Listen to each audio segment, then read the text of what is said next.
بسم اللہ الرحمن الرحیم۔ السلام علیکم ورحمۃ اللہ وبرکاتہ۔ معزز سامعین و ناظرین، آپ سن رہے ہیں پاک مسلم بھائی۔ آج کا ہمارا موضوع ہے حضرت طالوت علیہ السلام کے احوال۔ حضرت طالوت کون تھے؟ اللہ تبارک و تعالیٰ نے قرآن مجید میں ارشاد فرمایا، ان کو ان کے نبی نے بتایا کہ کوئی شک نہیں ہے کہ طالوت کو تمہارے رب نے تم لوگوں کے لیے حکمران بنایا ہے۔ حضرت طالوت کا نسب نامہ یہ ہے، طالبی کہتے ہیں طالوت کیش سے، کیش افیل سے، افیل ساور سے، ساور تہورت سے، تہورت افیح سے، افیح انیس سے، انیس بنیامین سے، بنیامین یعقوب سے، اور یعقوب اسحاق علیہ السلام سے ہیں۔ حضرت اکرمہ اور حضرت سعد رضی اللہ عنہم سے منقول ہے طالوت سقا تھے۔ سقا کہتے ہیں پانی پلانے والے کو۔ حضرت وہب بن منبع رضی اللہ عنہ سے منقول ہے وہ چمڑے کو رنگتے تھے۔ اور بھی اس حوالے سے کافی زیادہ اقوال ہیں، اللہ تبارک و تعالیٰ ہی بہتر جانتا ہے۔ اس دور کے لوگ کہنے لگے یہ ہم پر حکمران کس طرح سے ہو سکتا ہے، سلطنت میں ہمارا حق زیادہ ہے اور اس کو تو مال میں بھی وسعت نہیں دی گئی ہے۔ مفسرین کا کہنا ہے کہ نبوت کا سلسلہ لاوی کے خاندان سے چل رہا تھا اور بادشاہ کا تعلق نسل یہوذا سے تھا اور طالوت بنیامین کی نسل سے تھا۔ جس وقت حکمرانی بنیامین کی اولاد میں جاتی ہوئی نظر آئی تو بنی اسرائیل بھاگ گئے اور طالوت کے بارے میں طرح طرح کی باتیں کرتے ہوئے کہنے لگے بادشاہت کا ہم زیادہ حق رکھتے ہیں، جو نبوت دی گئی ہے وہ فقیر ہے، کے پاس تو مال و دولت بھی کم ہے، پھر یہ بادشاہ کس طرح سے ہو سکتا ہے؟ اللہ تبارک و تعالیٰ نے کہا کہ اس کو تمہارے خدا تعالیٰ نے تمہارے لیے منتخب کیا ہے اور ساتھ ہی علم اور طاقت میں بھی زیادہ ہے۔ کہتے ہیں کہ خدا کی طرف سے حضرت شمویل علیہ السلام پر وحی نازل ہوئی کہ بنی اسرائیل میں جو اس چھڑی سے زیادہ لمبا ہوگا وہ آدمی اس قوم پر حکمرانی کرے گا۔ جس وقت وہ آپ کے پاس آ کر سینگ سے القدس کا تیل لے لے وہی ان پر حکمرانی کرنے والا ہوگا۔ تو پھر بنی اسرائیل نے حضرت شمویل علیہ السلام کے پاس اپنی آمد و رفت شروع کر دی اور چھڑی کو اپنے ساتھ لگا لگا کر اپنے قد کا اندازہ لگانے لگے، مگر بنی اسرائیل میں سے سوائے حضرت طالوت کے کسی کا قد لمبا نہیں تھا۔ حضرت طالوت جس وقت حضرت شمویل علیہ السلام کے پاس آئے تو ہر اس شرط پر پورا اترے جو ایک بادشاہ کے ہونے کی نشانی بتائی گئی تھی۔ پھر حضرت شمویل علیہ السلام نے ان کو بادشاہ بنا دیا اور قوم سے یہ کہا ان اللہ اصطفاہ علیکم وزادہ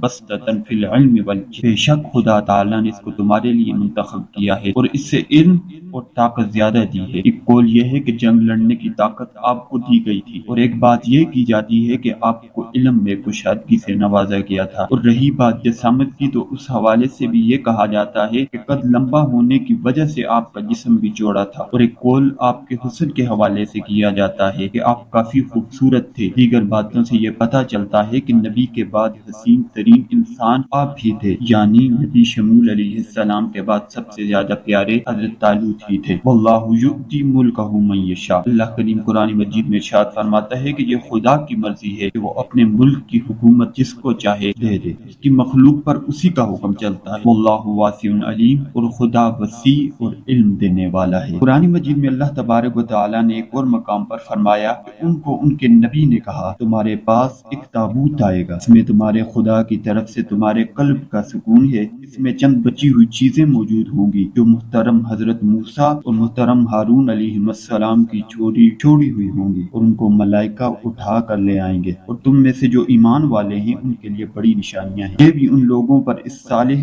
آدمی کی برکت اور احسان ہے کہ وہ تابوت سکینہ جو ان لوگوں سے چھین لیا گیا تھا ان کو واپس مل گیا تھا، اور جن